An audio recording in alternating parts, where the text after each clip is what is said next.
There, I like that right there. That's a great display.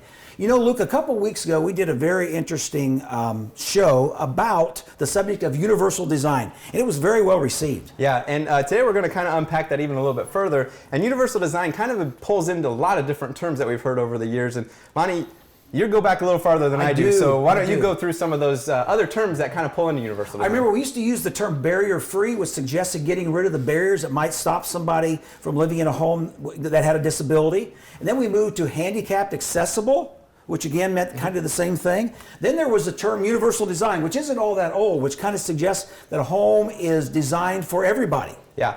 And there's also aging in place. Aging in place. The idea is as you live in your home, it's very comfortable despite your disability until the cows come in. Right. And we're going to kind of pull all those terms in, and we're going to say designing for all. And I think that's today what we're going to really go into and dive into. What does that all incorporate? And you know, one example is our stairways. Right, I never thought about that, but this is handrails, a display of handrails and also the spindles. Tell us about the handrails. Yeah, so obviously stairs, you know, there's a lot of people that use the stairs, small kids, you know, adults, older adults, and now we have codes that we have to follow with handrails. There has to be a certain width, a certain height, and then it's got to be mounted away from the wall at a certain distance. We take all that into consideration, and you know, we're again designing for all. Yep. What about the spindles? I think there's some rules there, codes. Yep. Spindles. The general rule of thumb is if you can pass your fist through any of those distances between the spindles, that's probably too wide, and it's 4 inches is what we actually have to fit in there. So again, for safety and designing for all, so no little kid can stick their head in there. You know, I think we all have some stories about, you know, our brothers or something getting their head stuck in there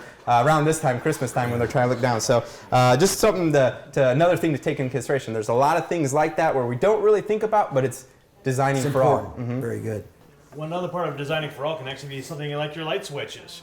This is one of the old-fashioned toggle switches that you used to have. Now they have the new rocker style, and it's really easy to just tap and it turns them on and off. And plus, as we've shown over the last few years with our Home of Innovation and other things that we've been doing, you can control all that off your iPhone or your iPad. Sure. Definitely. Now, one topic that I really get concerned and talk to people about is the furniture placement, the type of furniture, ottomans, tables, things like that. You really want to make sure you have contrasting colors. This red is a great idea because you can see it a lot better. Something that's like that one that has hard edges, a darker color, someone could trip over that really easily. So there's a lot of things to take in consideration with furniture that you really want to pay attention to, and we'll talk about that a little bit later. That'll be interesting. Yeah. You know, technology plays a really unique role in design for all because there's so many things we can do now from the touch of an iPad or iPhone. Here, take a look. I know you like to play with this stuff. One of my favorite things, man. Okay, see, Who put this here? I told you that was a terrible idea. You okay? Well, I mean, Oh, my pancreas. Your pancreas. Hey, you'll be all right. He'll heal. We gotta start the show, though. Yeah, Give him a minute. they got him. I think it was your gizzard.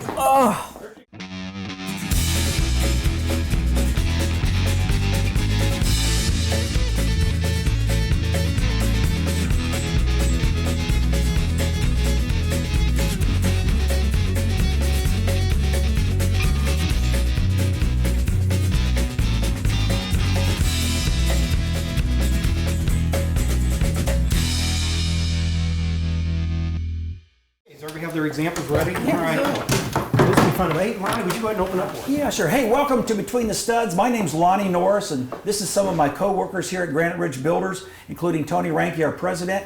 We build custom homes. We really enjoy what we're doing. It's been a really good year. Interest rates are low. We're in one of the most affordable areas in the world, and so we've got a lot to talk about when it comes to custom homes. And today is no exception. What are we doing?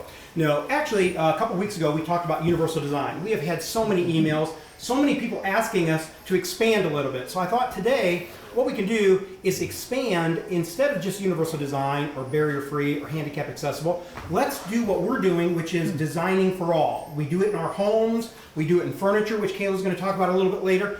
But everything goes from the smallest thing that you can think that you use today to the largest. Like for instance, toothbrushes. You never would have thought that this is designing for all. There's a lot of people that can't have the mobility, so you just have a battery-operated toothbrush. So it's as small as that. And I think you know a little bit about history as far as what things are changing and how designs are changing. Yeah, an interesting stat about technology, which we all know technology changes everything about how we live our lives. It actually doubled from year 0 to 1900, then doubled again from 1900 to 1980, then again from 1980 to 2000, and then about every 5 to 6 years, and now we're actually doubling every 6 months. And that technology, I know a lot of people think, oh, that's just stuff that plugs in. It's not necessarily the case. There's a lot of examples we have here where the engineering and the way things are manufactured allows these products to be more usable by more people, which is designing for all. And we have a lot of good examples here.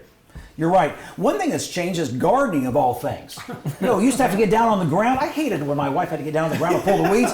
Now they've raised those beds up above the ground.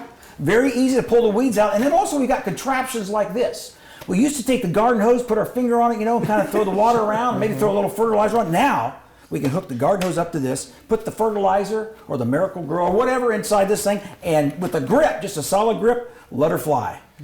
I really think that it's very important to talk about things that as easy as drinking water. It can be very taxing if you don't know how to grip something, if you have troubles with that. They even have things that you can just slide right over cups that you have, and it's a lot easier to use, and it's so much simpler.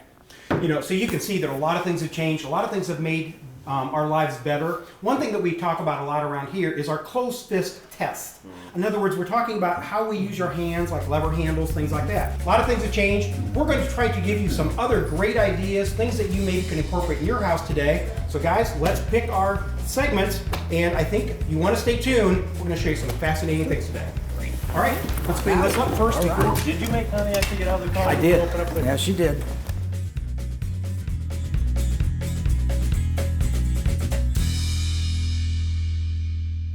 Little help here, JR? Hey, Izzy, during the last show when I was trying to get in our front door, I don't remember you helping me out at all, so you're on your own. Yeah, I guess not. Izzy, as we talk about design for all, it really starts with how you're going to enter and exit the home. We've got a good example of a sliding door right back behind us. Yeah, and as we mentioned before, too, the closed fist test is a really good test to help understand if something is going to be designed for all. If I can open this door without actually using a grip, that's even better. But again, here, even if I can use a little grip, it's still a lot easier than using an old-fashioned knob. Yeah, as you can imagine, that round knob be incredibly difficult. This handle makes it so much easier. And then also, I remember you showing there was a lot of skill involved with actually even opening a door that's hinged. It was incredibly difficult having that hinge door slide into you, so this you don't ever have to worry about navigating that problem. And once you've actually got the door open, next you have to get over the threshold, and this is another big no-no here. Makes it very difficult to get into a house, and it's also a tripping hazard even if you're not in a wheelchair. And then we got to talk about two more things. Is we got to talk about the size of that door too. Oftentimes we'll do a 6-foot door like something you see back behind us, but it really is tight for you to try to navigate through there. So we can do some wider openings as well, making it more friendly for someone in that wheelchair situation. And then even things a little bit easier that you might not think about, just locking and unlocking the door. So we've got the foot lock on this one that makes it incredibly easy where anybody can just unlock and lock that door with a push of a button. Design for all is a very big concern with Granite Ridge Builders. We're always trying to make sure that no matter what we do, not only is it quality built, but we're trying to include as much design for all as possible for every customer.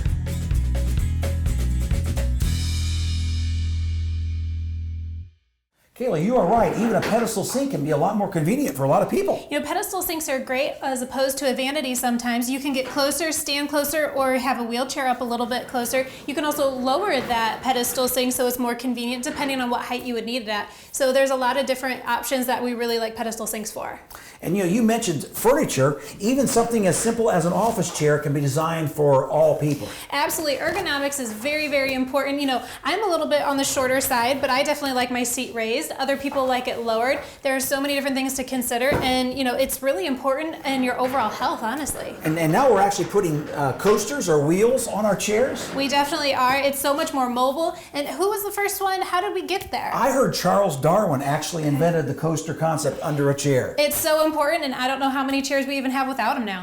And you mix it with a good hard surface floor, you got a very convenient design for all. So with seats, Lonnie, what else is important when we're talking about seat height things? How about toilets? Okay. We used to have just kind of a conventional toilet, oval, kind of design, and at about 14 inches off the floor, but that has all changed. Absolutely. So there are a lot of different options when it comes to stools. We want to get a little bit more of a raised height that's comfortable for most people. Now again, some people like the raised height, and there you're at your 14 inches, and right. The raised height is going to be at your 17 inches. About 2 it's so inches much higher, better right. for your Right. knees Oh. and for your back. Now some people though, for me personally, in my kids' bath, I'd probably still go with the lower one, but as far as my half bath, I would probably go with the higher one for other adults coming to use that bathroom. Hey, while we're in the bathroom area, I've got one more thing we want to talk about as we think about designing for all. Okay. Kayla, look at this. It's a toilet paper dispenser, and you don't need a spring. Remember how we'd have the spring, it'd fly out, you look on the floor for it, you couldn't find it? Look at that. Lonnie, who knew you could get so excited about a toilet paper holder? That is cool. It is, but it's actually even cooler because it doubles as a grab bar. It sure does. It absolutely wow. does. Talking about designing for all, that would meet a lot of people's needs. It's great. So it's aesthetically pleasing, but it has a purpose to it as well. So we have a lot of different towel accessories for your bathroom that can accomplish that goal. We have the Same with toilet these? paper holders. We have the towel bars. You have a area for your towel bar, and you have this as a grab bar as well. We have some soap dispensers over in the corner there for your showers. There's all sorts of different designs. You can get them in all the finishes: chrome, satin, nickel, Venetian bronze. So it's aesthetically pleasing, but it has a great function to it. And I heard they can even make these heated now. Absolutely, you can do them heated. There's so many different options. If you want to go with your basic grab bar, you absolutely can, and we have those in different finishes as well. Any of them honestly range from about $75 to $100 depending on the finish that you want to go with. Designing for all, irregardless what it is, doesn't have to cost a lot of money. This is exciting. It doesn't, and don't forget, you could always brace for the future. If you don't think you need it now, but you might in the future, you can brace for it, have some blocking in the back, take some measurements before drywall is on, and you always know where it's going to be for any time you would need it.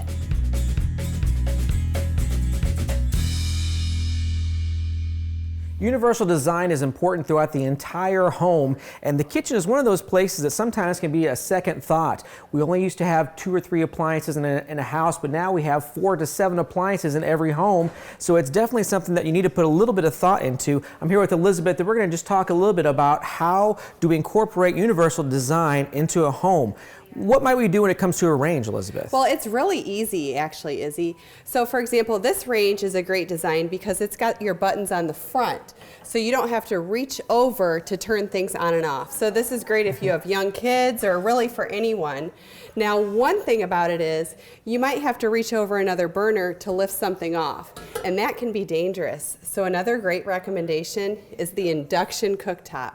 You may remember we talked about it at our Next Step house. It was a great talking point, but it's a little bit different because you really can't burn yourself. We did a demonstration because the heat is only there where you have the magnetic bottom to your pan. So if you were to take this off and then touch it, you're not going to scald your hand. That's an excellent feature.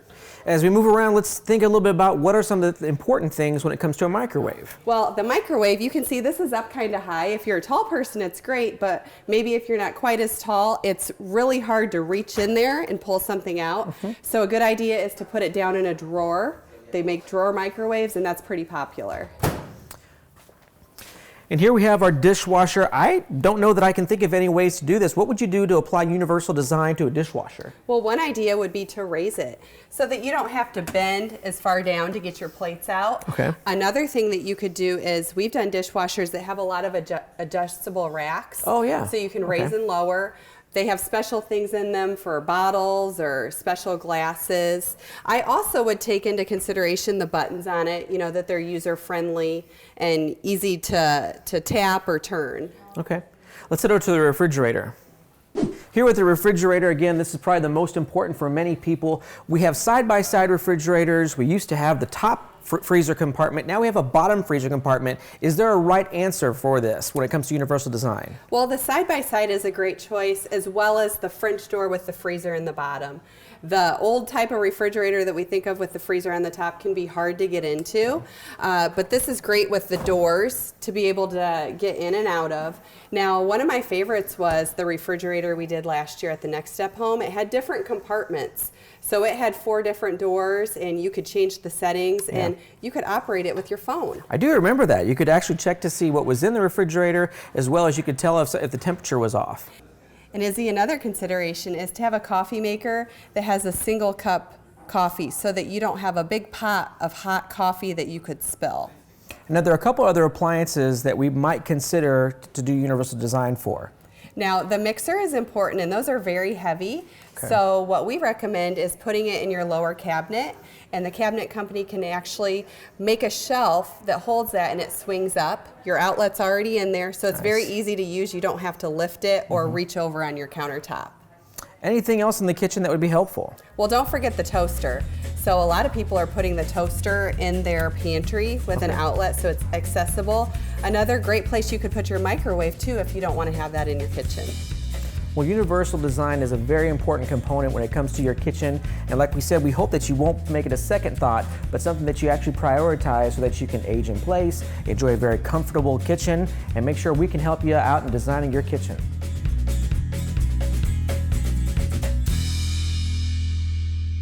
We are standing in a room that I'm not very familiar with, so you're going to have to help me out. How can we incorporate universal design into this area and maybe our cabinetry? There's a lot of different features that are important to consider and very helpful for the overall design of your kitchen. So we'll start over here. One thing I really like to think about is bringing some cabinets to the counter space. They're going to be easier to access, or even lowering the uppers just a little bit, and that way you can reach them better, store things that are at a better height here. Another thing to consider that's very important and very popular design-wise right now is to have more drawers. So a lot of people like to have drawers. They're easier to open than bending down, pulling out all the heavy things that you want to get to. And speaking of pulling out, you can do some specific things with those lower drawers, correct? Absolutely. So you can have different drawers that have dividers for plates or pot holders and different things like that. If you don't like drawers, or if you want to actually retro a cabinet that you have right now, you could add pull-out shelves. So again, you like the look of doors, but you really want to be able to access all of those heavy items that you have. Having a roll-out or pull-out shelf is very handy, especially on the lower level as well. And Kelly, you make a great point. A lot of the things that we're talking about today, you can retrofit into maybe an existing kitchen if people need to incorporate some of these items. Where else can we go here in the cabinetry, Kayla? Absolutely. So something like a Lazy Susan, it's a design that's been around for a very long time, but there are several different kinds of Lazy Susans that are going to be helpful for you, and depending on what you want to store in there. And then one of my favorites is always the pull-out trash cans. Absolutely. I love the pull-out trash cans. It's going to be a nice function that is easy for everybody to access instead of having to go into a hallway or into a pantry that you have to open a door and find your way around to the trash can. So this is a lot easier of use. There's some other ones too that we want to get into as far as an appliance garage. Again, trying to minimize any heavy lifting, and you can have a lot of your appliances right here already plugged in that you just slide out, use, and push back in, so you still have an aesthetically pleasing kitchen design.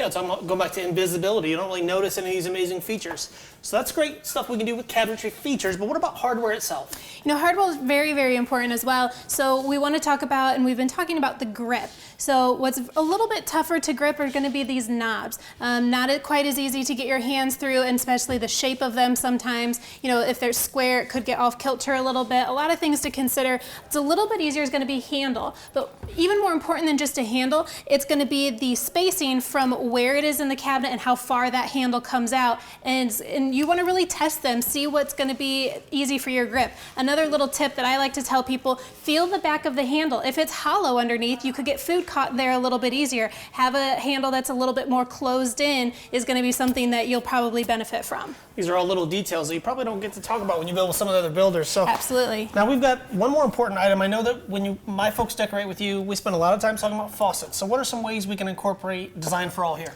You know, Design for All is going to be really important to talk about these pull-out faucets here. So that way you have a sprayer that is easy to access. You're not reaching too far for that. You have the spout versus spray controls that are very easy to maneuver there as well. I think one of my favorite features now is the touchless faucets. Absolutely. So again, when we're talking about kitchen use, you're going to be cooking a lot, you're going to have bacteria and things. It's going to be so much easier and nicer and more functional to be able to just touch that faucet anywhere, to be able to turn it on instead of having to grab a handle. It's going to be something that you'll really benefit from. Yeah, these are all some amazing features you can incorporate into the kitchen when you build with Granite Ridge Builders.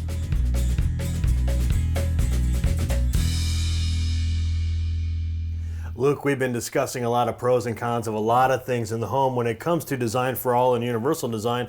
One thing that gets talked about a lot is windows and the big, battle that goes in between a double hung or a casement window, and I'd love to get your take on it. Yeah, and you could really make an argument that either one of these windows could be used for designing for all, and I think we probably need to just show the pros and cons and kind of maybe unpack a few of these of what makes a casement better than a double hung and vice versa. So let's go for it. Let's start with the double hung here. So my opinion is a double hung, if we go with the fist test, is going to be a little bit better. So if you have problems with your grips, it's going to be easier to push this up without having to use that fine grip. Okay. But now, from a double hung standpoint, the height, let's say you're in a wheelchair, trying to push that all the way up, it's going to be problematic. And that's where we maybe start the discussion with where to mount the windows. Because you don't have to have your windows this high. No, you can lower them. We don't have to change anything with the windows until we get below 18 inches from the floor. Okay. Yeah, so aesthetically, normally we line them up from the top of the windows, but you don't have to do that. If it's something where, again, you're wheelchair bound, you may want to lower the windows, allowing more accessibility to open that window up a little higher. Now, one of the benefits sometimes of a double hung is actually being able to open it up to bring it in to clean. Can you show us how that works? Yeah, so like you mentioned, you can actually use these to tilt out to clean. So there's a couple tabs here, left and right. As you can see, it's not the most easy thing in the world, but the little track pops out, and then you can open this up, and you can clean that exterior side of the window. The top pane does the same thing. That's why it's called double hung. So it does make it a little bit easier rather than climbing on a ladder on a second story. Right. But as you can see, it's still a little bit more of a challenge to get that clean. So what about the casement or the crank out windows, as people call them? Yep, the casement or crank out windows. From the wheelchair standpoint, you could roll up next to it. There's a latch here on the one side. You flip open, but again, you have to use some grip there. And then there's a crank out, like you mentioned. So you just sit here and you crank the window out and it extends out.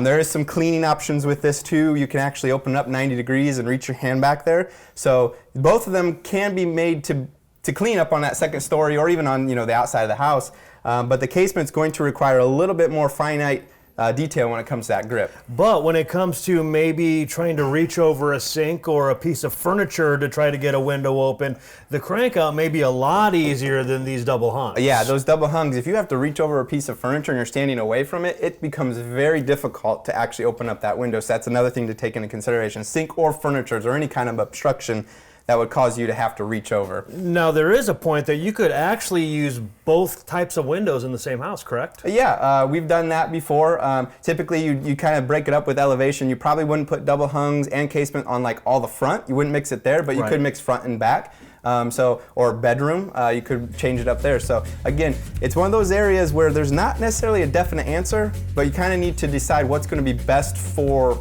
your house and designing it for every member of your house, and then also taking into consideration maybe some heights. And that's one big thing with Granite Ridge Builders is coming in and talking to us and making sure that you're being asked the right questions so that we know how to best fit your house for what your plans are.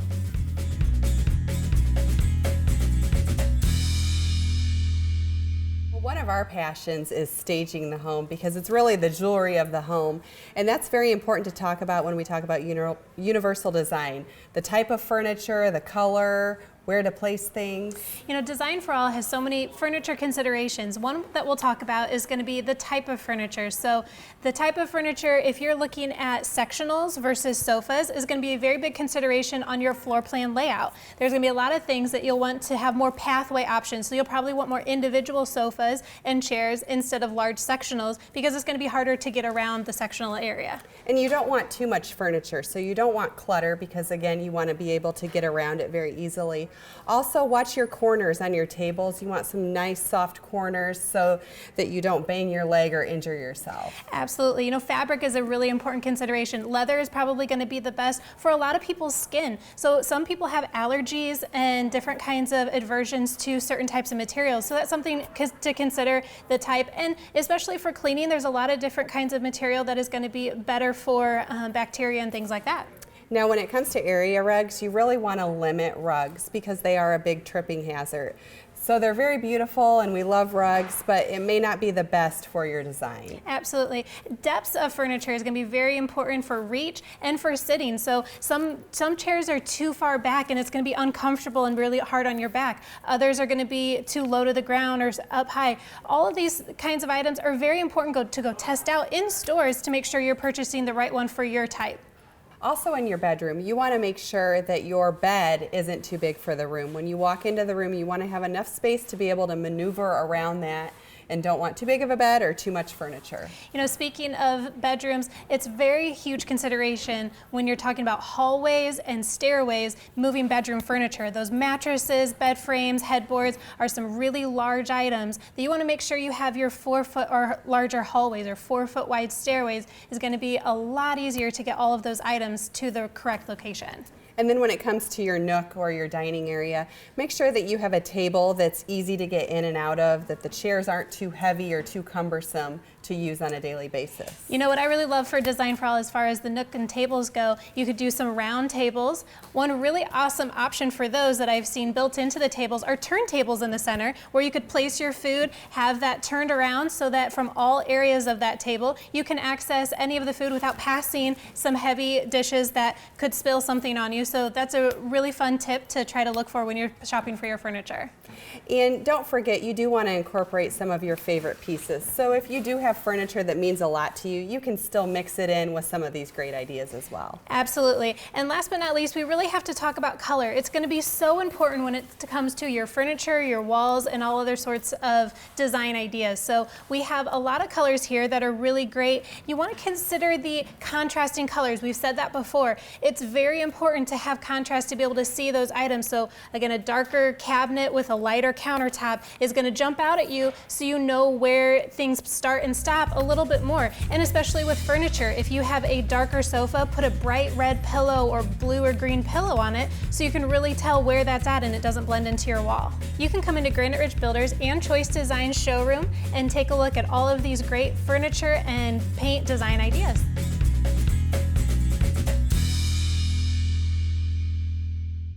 All right, Izzy, you've had a busy day today, buddy. Let me help you get out of here. So how do you feel about having to go through the day in the wheelchair? It has been a lot more stuff than I anticipated. And look, even here, look at the height of this. This is a lot different than, again, that you might anticipate. It's going to be a little bit harder for me to eat on a countertop that high. 100% agree. Yeah, so besides being in a wheelchair, all the other chairs coming up to a bar stool is really important consideration. So this one here, it's actually a little too high for my knees, so this is going to be considered more of a raised bar stool. And this one is going to be a little bit more convenient to get into and is considered a counter height stool. You're right, Kayla. And this is a lot easier, like you said, to sit down in. Another consideration is the back.